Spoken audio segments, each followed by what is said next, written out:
And good afternoon, everyone, and welcome to the final ever episode of the Woodlawn Station ever. And of course, joined as always by Colin McGee and Dominic Noto with us on the phone. We're also joined today with a very, very, very special guest, Mr. Ryle Jordy Gale, Yeah. senior at Iona University, a computer science major who's no stranger to this building, but for the first time ever is on a WIUR show. We're very excited to have him. We were not expecting this, but I ran into him outside, and I'm so happy that he's able to join us today. Ryle, how are you? How are you doing today? I'm doing fine, Chris. I'm glad to be here for the first time. It's not my first podcast, Is it but not no. I did a podcast last semester, I believe, with the Heinz really? Institute. So, yeah, that episode is on the Innovation podcast, I believe. Okay. But first time here for WIUR and for Yeah. the Woodlawn Station. I'm very glad to be here. Awesome. We're happy to have you. So, I do want to, branch out, use this podcast to maybe talk about overall stuff, beyond sports. But I guess since we have been a sports show for the 2 years that this podcast existed, I guess for a short time we'll talk about our teams, the Yankees and the Giants as well. Just some overall, I guess, as this being our last ever podcast, just talking about overall the outcomes that are predicting, I guess, the rest of the season. Overall, the Yankees, we'll start with them. My team, of course, have they lost yesterday, but they recently have been on a nice little tear. The past couple of series, they actually went on an 8-game winning streak, sweeping the Kansas City Royals, Red Sox, and the Houston Astros, or winning first two games of the Houston Astros series. They lost Sunday, won the past series against the Texas Rangers in Dallas, and now they come home for a 3-game series against the Baltimore Orioles in the first of a 3-series homestand, I believe. Saturday's Star Wars Day, Max Fried Mandalorian bobblehead day. I was thinking about going to it, but those tickets are really getting up there in price. But overall, I like what I'm seeing from the Yankees, in particular the starting pitching, headlined by Cam Schlittler and Max Fried. They've been fantastic. I think it's been the best rotation we've seen in baseball so far this season. I think what's his name? Elmer Rodriguez yesterday. I thought he looked all right. I mean, it was for a major league debut. It wasn't that bad. If he can be a contributor, that's going to be big for this team down the stretch as well. Potentially as a trade chip as well, the trade deadline. Who knows?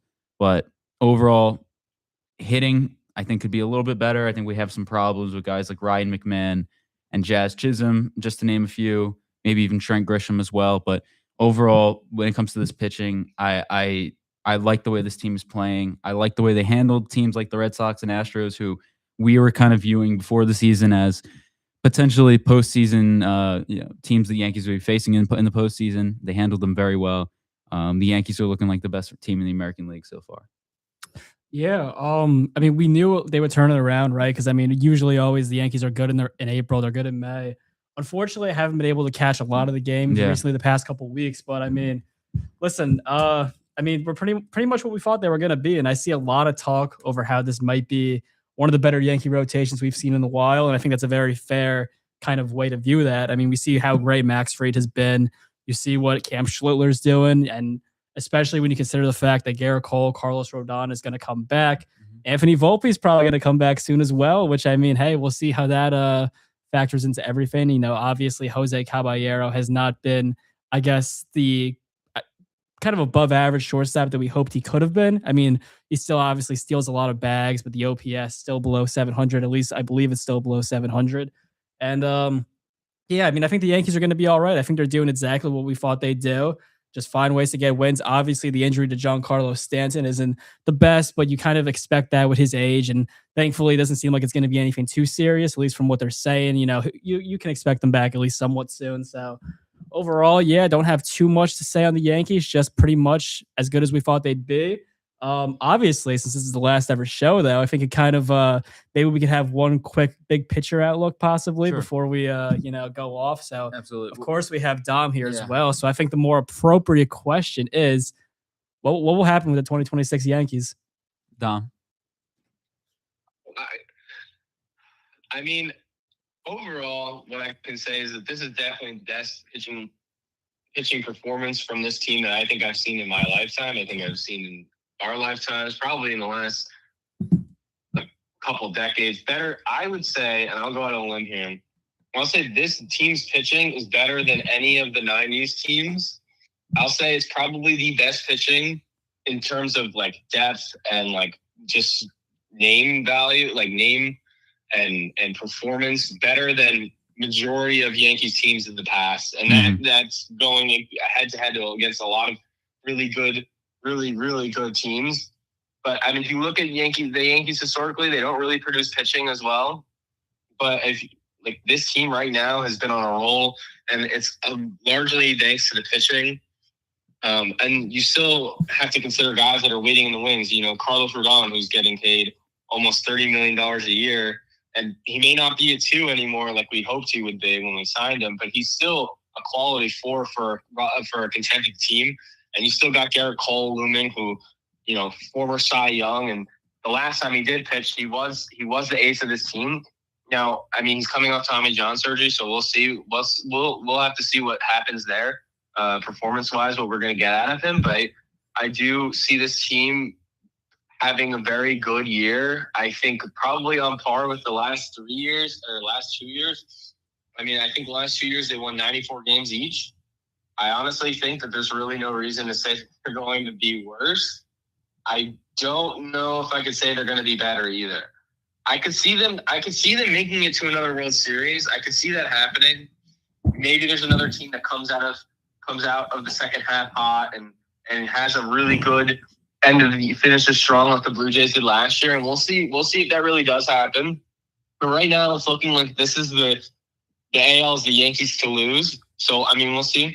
Now, whether or not they're facing the Dodgers, it's probably going to be the Dodgers or someone else. But if most likely scenario says that it's going to be the Dodgers in the World Series, I don't know if they have the team to beat them. I don't know if they're in a better spot than they were the last year. But I mean, this is a great roster.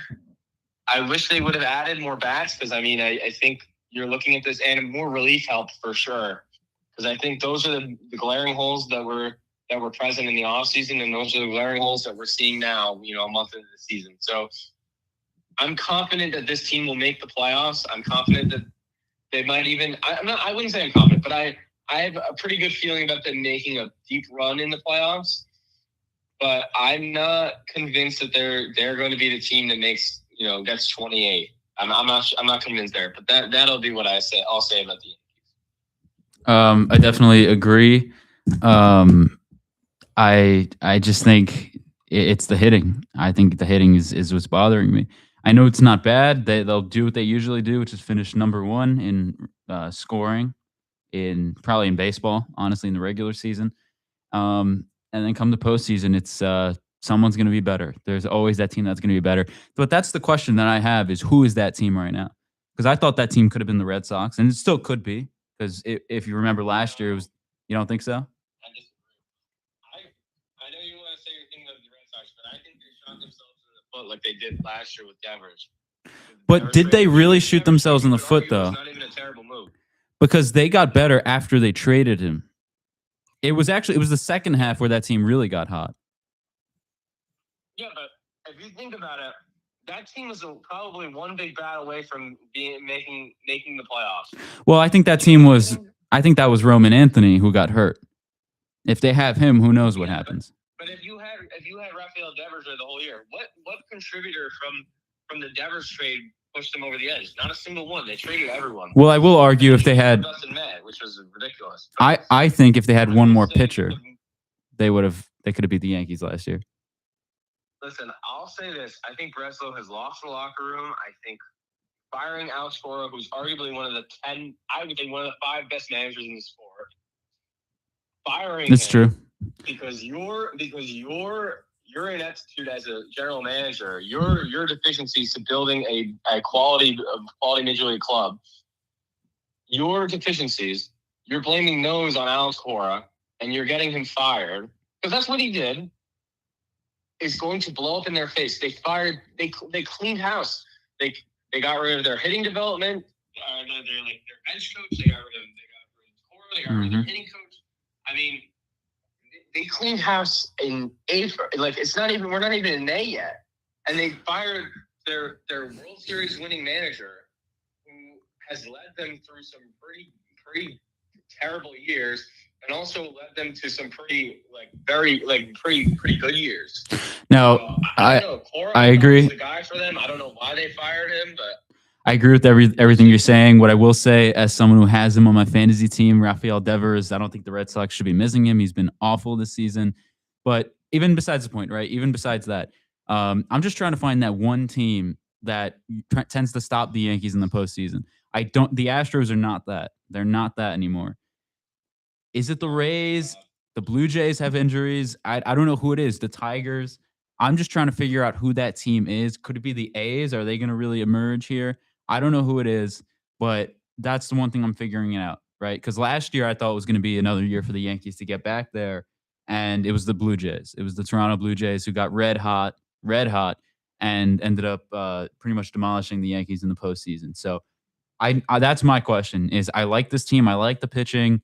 We know the offense tends to go away in the postseason, but I think it should be fine. It's just that other team. Who's that other team in the American League that's going to stop them? I don't know who it is. Riley, I want to hear from you. I know you're not the biggest baseball fan. I know you're not. But if you just had to take a guess, At the team to stop, like or like who's like the Yankees, the outcome of the season, are the Yankees going to win the championship or not? You could just go based on vibes. Based off prior performances in their World Series games, Yeah. especially what was it last year? Yeah, Junior 2 years ago, Yeah, a year and a half. Ago. Year and a half. I don't think they will. The only hope is that they don't end up as how the Mets have been this last the Mets season. have been awful, and we Their could, 13-game lose streak. they've been Yeah, so it's a good bad. thing we're not Yeah. rooting for them. Yeah. They lost again today, I think. Imagine being a Mets fan right now. I think That would honestly suck so bad. and they lost again today. So they're 10-21. They're 11 games under 500. Yeah. They go to the West Coast to play the Angels and Rockies. So yeah, things aren't going well for the Mets. It was funny because I remember before the season saying, "Oh, this is such an easy schedule if you take away the Dodgers series," and that's still true. The Mets still have a very easy schedule. That's the problem here.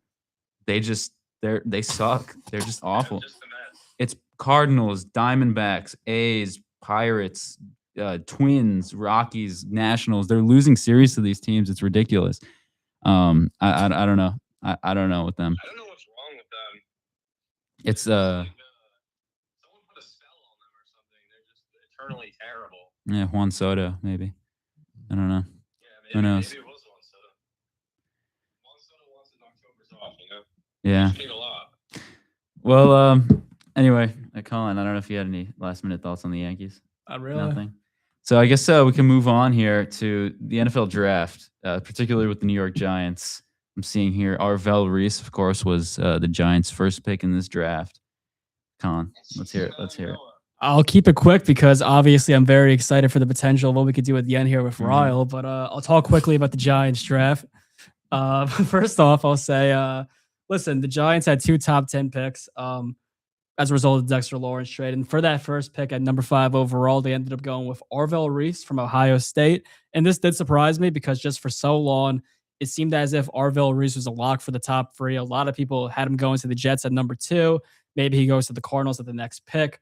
Ultimately, the Jets, like David Bailey Moore and Jeremiah Love, ended up going to Arizona. So, it wasn't a player I kind of had my head wrapped around. He's going to play linebacker. They said that he's going to kind of fill basically the role that Micah McFadden had. He's going to be playing alongside Tremaine Edmonds. And I think that's a good spot for him. I just, once again, I kind of had my head set on Sonny Styles because I didn't think that Arvel Reese is going to be available. But a lot of people have said that this is a top talent in this draft. And at pick number 10, the Giants ended up getting Francis Maui-Noa, the offensive tackle out of Miami. And listen, I don't think Francis Maui-Noa is going to play tackle this year. It seems as if he's going to play right guard, and that's a good spot for him as long as he can play it. A lot of people seem confident in his ability to kind of slot right on in there. And I guess the one reason why I guess you'll see some Giants fans maybe a little bit hesitant about these moves is it kind of is very reminiscent of 2022, where you get kind of that defensive edge rusher first with Kayvon Thibodeau, then you get the tackle later on with Evan Neal. Hopefully the Giants do not screw this up twice. Hopefully both of these guys become impact players for years to come, because when you have 2 top 10 picks, it's such valuable draft capital. You have to hit on both of them. And I think, at least I hope, the Giants will do that because they said that both Maui Noah and Orville Reese were 2 of their top 5 players in this entire draft class. So if that's true, you get 2 of the top 5 on your board. You have to take that, and that's a win for the Giants. And not being a slave to having the draft for need, because there was a lot of talk how the Giants need a defensive tackle, they need a cornerback. They could have went with Mansour Delaney at number 5 overall, but they didn't because they thought that Orville Reese was just a better talent, and that's what the good teams do. They go for best player available. So really hope it works out there for Orville Reese and Francis Maui Noah. They ended up taking Colton Hood in the second round, number 37 overall. Obviously, you need a cornerback. That room is very thin right now. You Paulson Adebo, Greg Newsome. You need a guy who can step in there and contribute, and especially after you lose Cordell Flott, you have to hope Colton Hood can do that. And they ended up giving up a few late-round picks from Malachi Fields, who they ended up drafting number 74 overall. More of a big physical wide receiver, which the Giants currently do not have. Malik Neighbors, obviously, is a superstar, but even Calvin Austin, even Darnell Mooney, they don't have the same skill set where you can kind of have a red zone guy who you can throw it up to. I think at his 6'5" frame, Jackson Dart's going to have a lot of fun throwing the ball to him. And especially those go up and get it scenarios. If he can win contested catches, that's really how you make plays as well. Because, a lot of times with wide receivers, separation is such a huge key for a lot of those smaller guys. When you're bigger, if you can kind of make those contested catches and win one-on-ones, that's going to make you a star in this league. Then they had a few 6th-round picks. They ended up taking Bobby Jameson Travis, defensive tackle. I don't think he's going to start day one, obviously, but just has more depth. They took an offensive lineman, J.C. Davis from Illinois, and then they ended up getting Jack Kelly, linebacker from BYU. So overall, I think kind of the success of this draft class is going to come down to Maui Noah, Reese, Fields, and Hood. We'll see how that turns out, but there's reason for optimism, right? Because we see that, I guess, a little bit more of a different philosophy with John Harbaugh coming in here, kind of identifying the guys he wants, not drafting for need, drafting for who you think is the best player available. I'm excited for what the future holds. I'll say a little bit real quick on what I think about the Giants' future. This being the last ever time I'm probably ever going to talk about the Giants on one of these podcasts. I'll go back to 2020, the first time we were on a podcast together. I still remember one of the first ever things I talked about was the Giants hiring Joe Judge. And I remember I was not very happy about that. And it goes to show you the past 6 years have not been good for Giants football. It's been a disaster. I mean, granted, there was that one fluke season. They ended up making the playoffs, went to the second round. But as we all knew, it was a fluke season. So this has been the worst era of football in Giants history. I mean, maybe you can debate the 1970s, but it really doesn't come close. And for so long, at least when I first started rooting for this team, the Giants were by far the second most respected brand in New York behind the Yankees, I think. I mean, the winning success, winning those Super Bowls. And for whatever reason, it seems like all these years, the Giants brand has kind of died. It's just football is not big in New York anymore. The Giants are not these titans of football, one of the premier franchises they used to be. All I can hope for going forward in the future is that they turn that around. Obviously, you bring in John Harbaugh. You hope Jackson Dart can develop. You really do hope for a better day. And listen, I hope I can look back on these podcasts where I sat here for years yelling at Joe Judge, yelling at Brian Dable, yelling at Dave Gettleman, Joe Shane, everyone. You can go up and down the list. There have been so much fiasco, so many disasters over these last few years. I just hope that hopefully starting in 2026, I don't want to get too ahead of myself, but you never know. I just hope that one day I can look back at these podcasts from these years, back when I was in high school, back when I was in college, and I can just laugh over how much better the Giants are now. And I can sit back there and people will say, oh, a lot of these Giants fans are bandwagons. They're coming out of nowhere. You can never say that about me. No. And I hope that these podcasts serve as proof.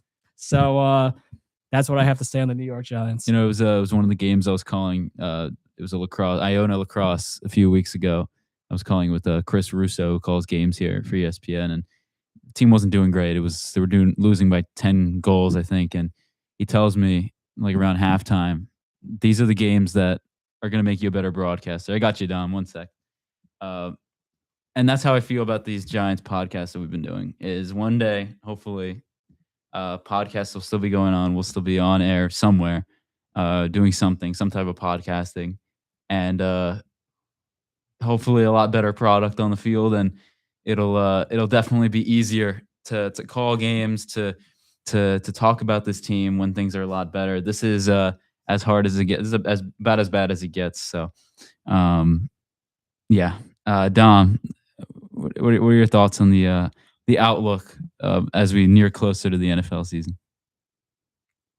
I mean, I like the Giants. I like at least the top half of the Giants draft. I think. I know Colin. I remember like because I was on the phone with them when they took Carmel Reese.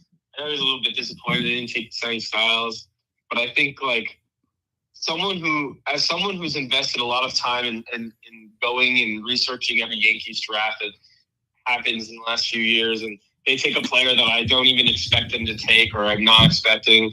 I will say that like when you put like a player in your mind as like that's a New York Giant or that's a New York Yankee, when they're not that, it kind of can be disappointing. But it is what I'll say is that trust the process. We'll see. I think you have a much better head coach now. I think we have someone much more smart people in charge of the Giants than in past years.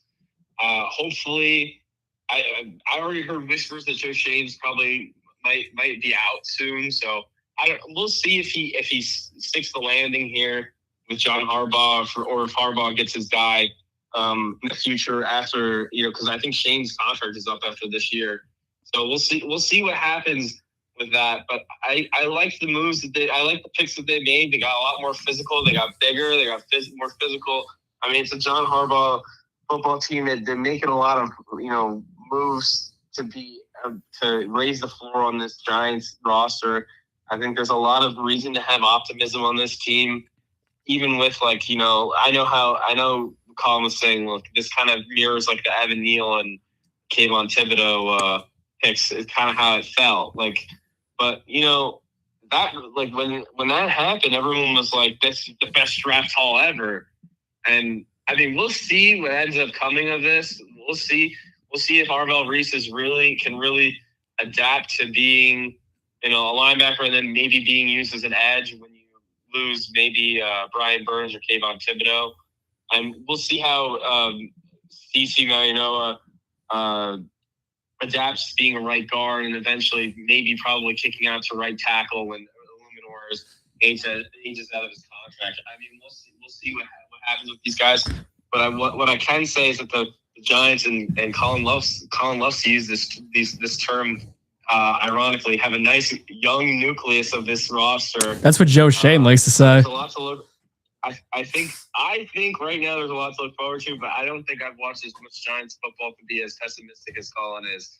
So I hope for Colin's sake, I hope I'm right about the Giants to have a lot of optimism with this current roster, but we'll see. Oh, awesome. So now I guess we'll move on to anything really. I mean, this is our last time ever doing a show together. First of all, Colin McGee's birthday. We did do that last year. We did play that game. I mean, I guess we could ask Ryle. What was your question, Don? I was saying Chris Gambino versus 100 Gorillas. We got to do it again. Chris Gambino versus 100. Ryle's opinion on this. You said Chris Gambino versus 100 Gorillas? There's 100 Gorillas. There's one Chris Gambino. Chris Gambino, easily. Yeah, come on.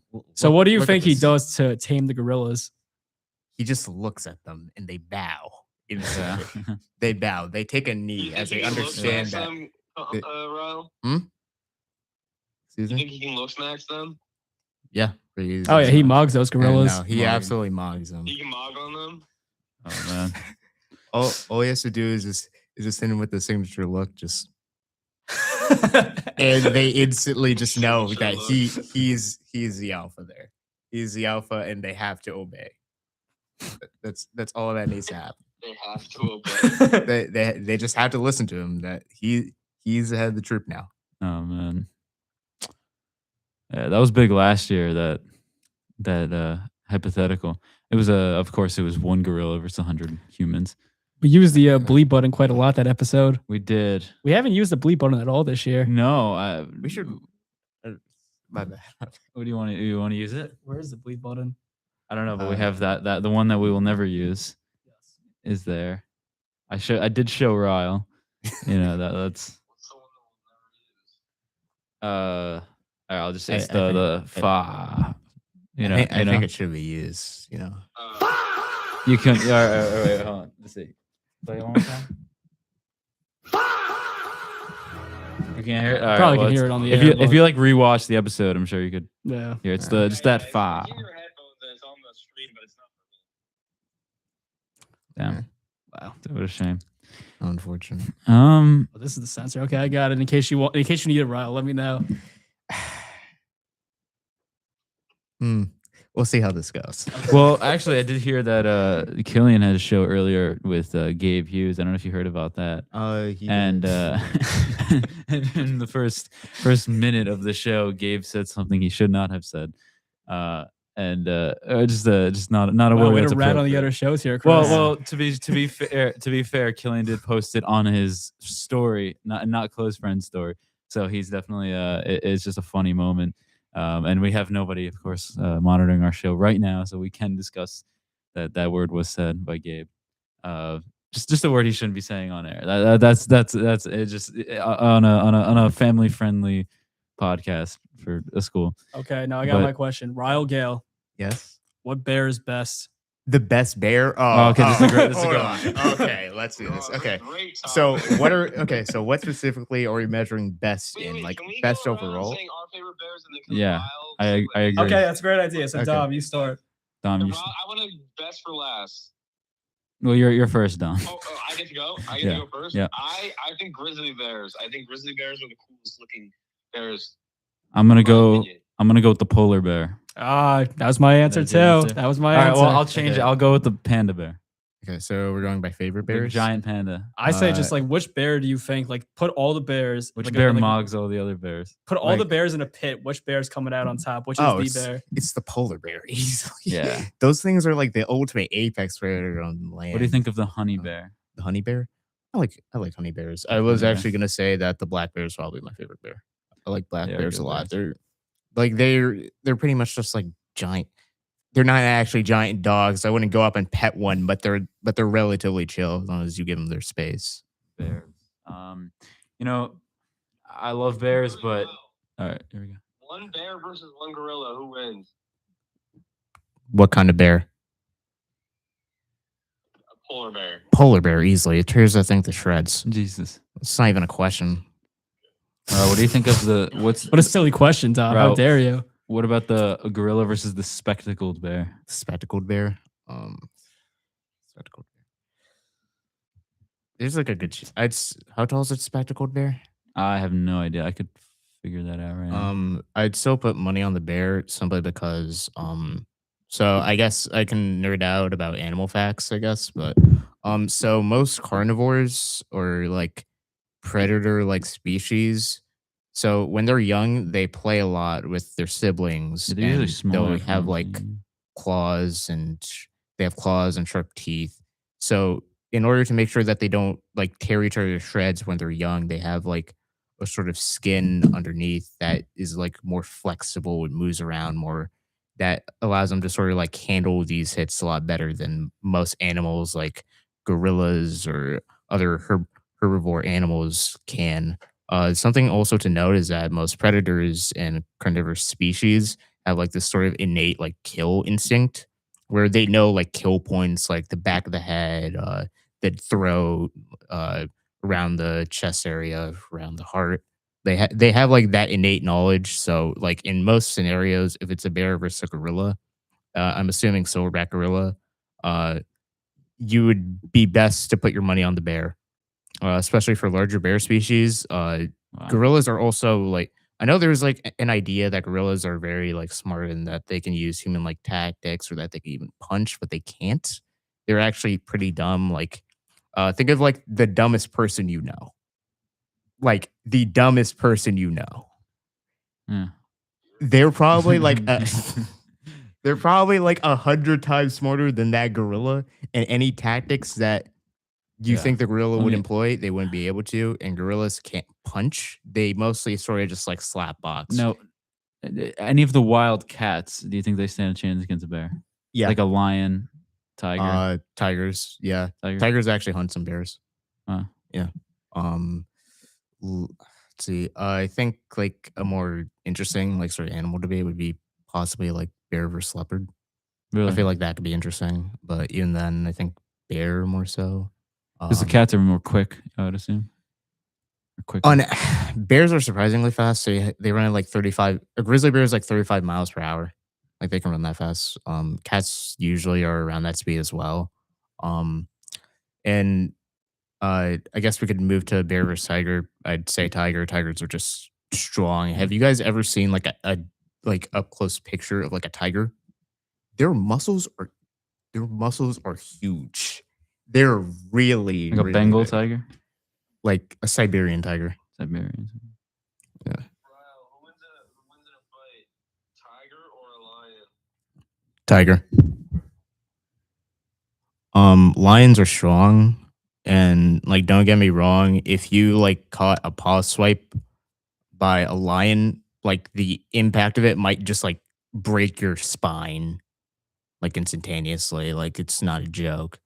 But a tiger could do that to a lion, and the lion would not be able to walk All right. ever. I have a question for you, right? Let's say, because the reality is we do have bears around here, right? Or Yeah. not here, but maybe you go like 30 minutes upstate, you'll run into bears. My You're- aunt has some bears around her in Connecticut. Really? Yeah. Well, let me ask you on that note. Let's say you're up by your house, right? Yeah. And you're like in the backyard or whatever, and there's just a bear comes, and it's just you and a bear.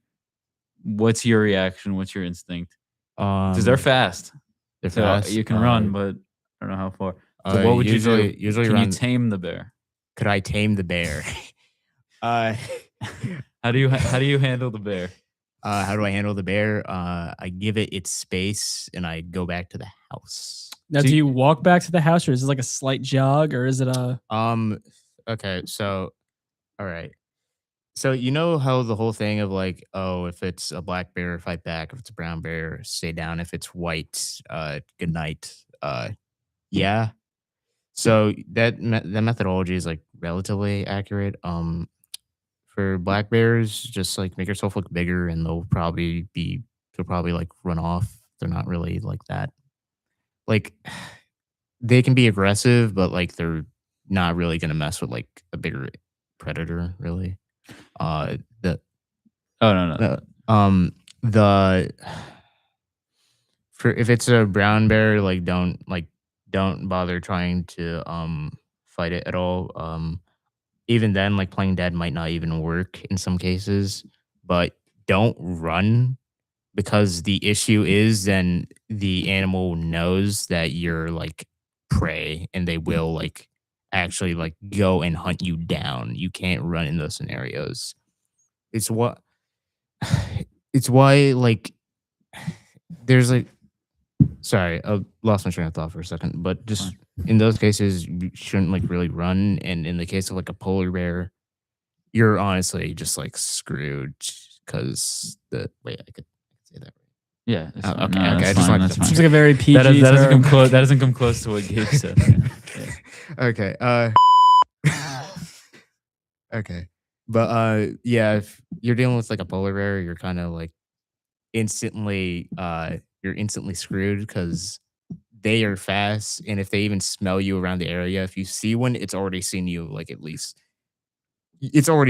a while ago. You're already like pretty much marked, and you're kind of What do you think about a panda versus a hippopotamus? panda versus hippopotamus. Hippo.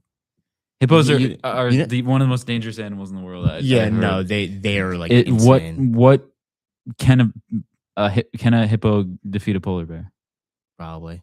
I mean, Really? like if you want like Wow. okay, so when it comes to like poachers, this isn't me condoning poaching at all. Mhm. Maybe I don't think I had to say that, but No. just to be safe. Yeah.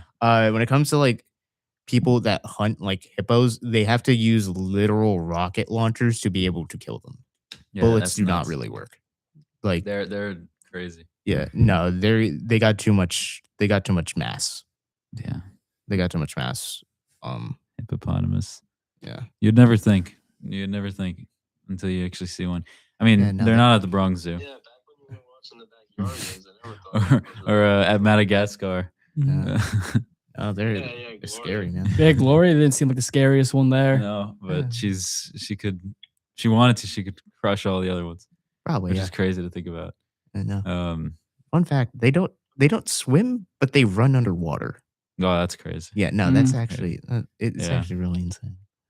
I just don't even think they could have those things at the zoo because they don't have them at the Bronx. They don't have them anywhere in New York. Actually, I saw one in Florida. It was Animal Kingdom. That was the only time I ever saw a hippo when I was a kid, and I always wanted to.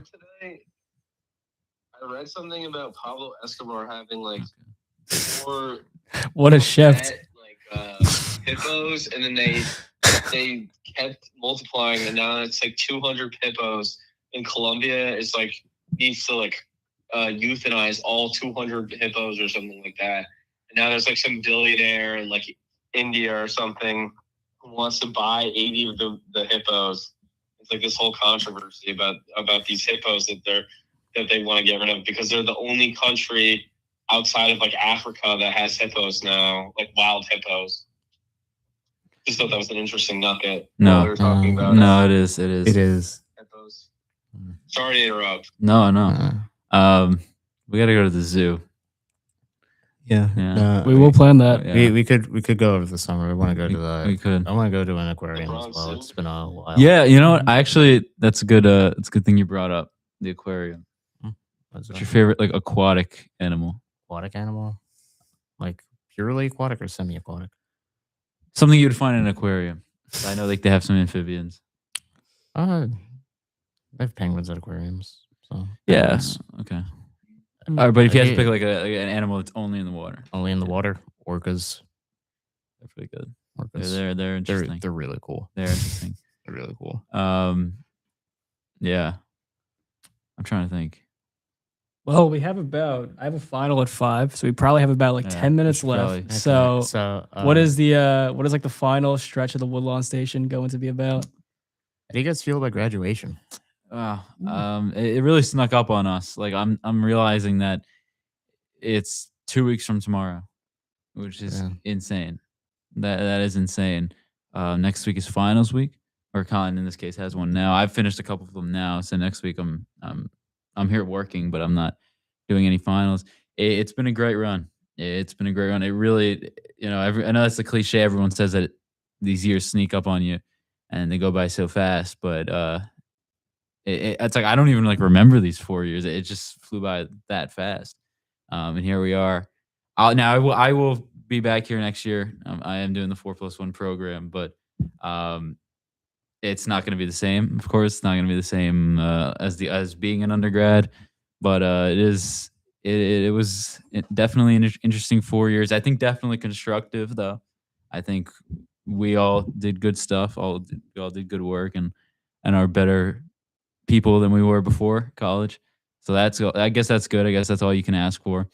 And yeah, I'm just ready, and I'm taking it day by day because I don't know what's gonna look like after. I don't know what the job search now. This is reality.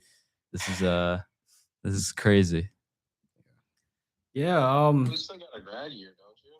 Well, I do, but even then, it's like that's just night classes. I'm still gonna be working next year, and the constant job search, and this summer I got to find a job, which yeah. It's different. It's very different. Once that graduation day comes, after that it's gonna be different.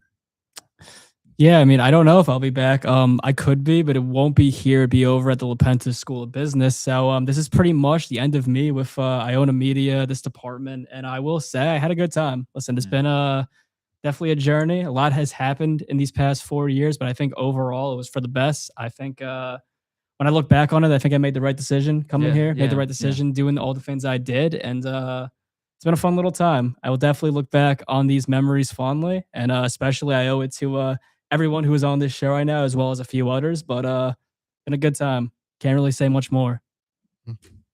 I guess for me, I'll be honest. I've had my moments with the school, and I've had some times where I've had my own doubts. But I guess towards the end, I've grown pretty fond of this place. I've grown fond of the people I've met, the people here, people watching, even people that maybe I haven't even met here. I think that I've grown a I've grown a soft spot for the school, and I will miss this place a lot more than I thought I will. And yeah, uh, I guess this is the end of This this. is the end. Yeah. Unless the great Dom Noto has any last words. Now Dom graduated, but I don't think we did this for Dom last year. So I think we did, at least somewhat. I mean, Yeah. we had a little farewell, Yeah, a little something. type of like how you feel. I mean, yeah, I will now being post grad. I will say, what's the real world like? now? Anyways, Yeah, what should we be Real preparing world. ourselves for? It's not all sunshines and rainbows. I'll tell you Okay. that now. It's not as Exactly what we serene want to hear. as it may seem, but I feel like time went so much quicker this past year. Not being in school, being away from you guys, and it's a weird adjustment, and especially it'll be even more weird next year because I feel like everyone's gonna be going their separate ways now, not just me. So it'll be even more like I feel like we'll all be even more detached than I was this past year. But I mean, what I can say is embrace the future because it's coming. Mm. You know, it's coming, and these next few weeks. I mean, I'll be up, and so I'll be around. I told you guys this already, but we'll enjoy these next couple weeks. You know, and hold on to the last little bit of time that you have because after college, it's a little bit less.